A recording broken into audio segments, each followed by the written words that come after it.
If you've been scrolling through endless DAW comparisons, watching endless side-by-side demos, and still feel like you might end up with a pricey box that never really clicks with the way you work, this review is here to clear that up. I've spent the last few weeks setting up a modest home studio, pulling Pro Tools Ultimate into a workflow that already runs Logic and Ableton, and watching how it behaves when the session goes from a simple vocal take to a full-blown surround film mix.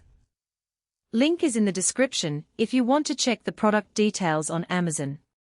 First off, let's talk about the kind of projects that actually make Pro Tools Ultimate worth the investment. The software is built for the upper tier of audio production, think feature films, large-scale TV post, or music productions that need hundreds of simultaneous tracks and deep routing options. If you're a solo songwriter who just wants to record a guitar and a vocal, you'll find the same basic functions in cheaper DAWs that don't require a perpetual license. The sweet spot for this version is when you need to juggle dozens of stems, automate complex surround panning, or run a massive session where you have to record dozens of microphones at once. That's where the up to 2048 audio tracks and 512 instrument tracks really become a practical advantage instead of just a marketing number. I set up a typical home studio rig, a decent 8-core desktop, a 24-bit 96kHz audio interface with 16 inputs, and a pair of studio monitors. Installing Pro Tools Ultimate was straightforward, but the first thing you notice is the need for an Avid-approved hardware dongle, or iLock. That's a hidden trade-off. You're locked into a licensing ecosystem that can be a hassle if you ever need to move the software to a new machine. Once it's running, the session file sizes balloon quickly because the program is constantly saving all those track states, which can tax your storage if you're not using an SSD. For anyone who already backs up projects nightly, it's manageable. For a hobbyist with limited drives, it could become a nuisance. Now, about the day-to-day workflow.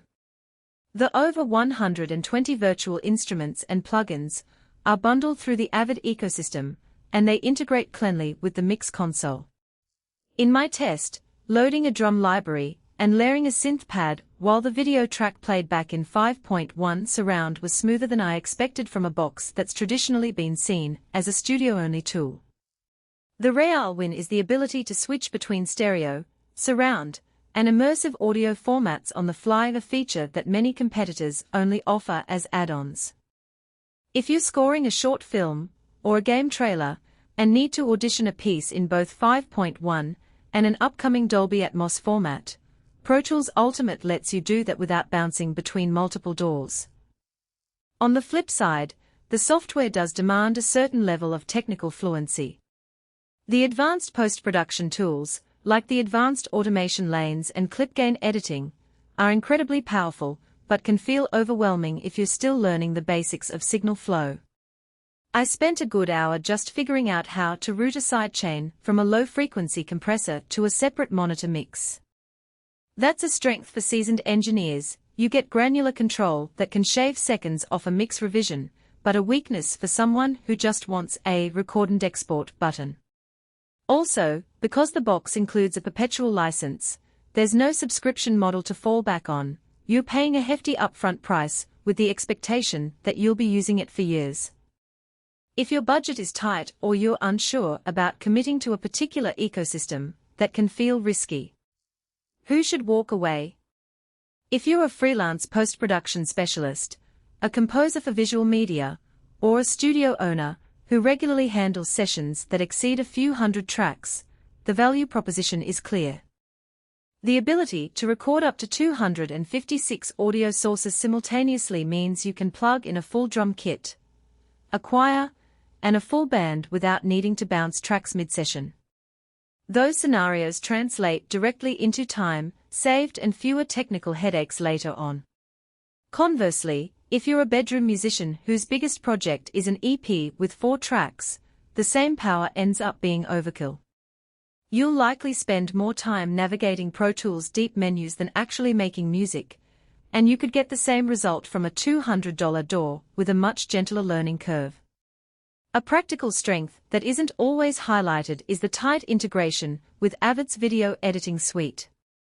In a test where I imported a 30-minute video clip, placed dialogue tracks, added Foley, and then swapped to a stereo mix for a preview, the turnaround was almost instantaneous.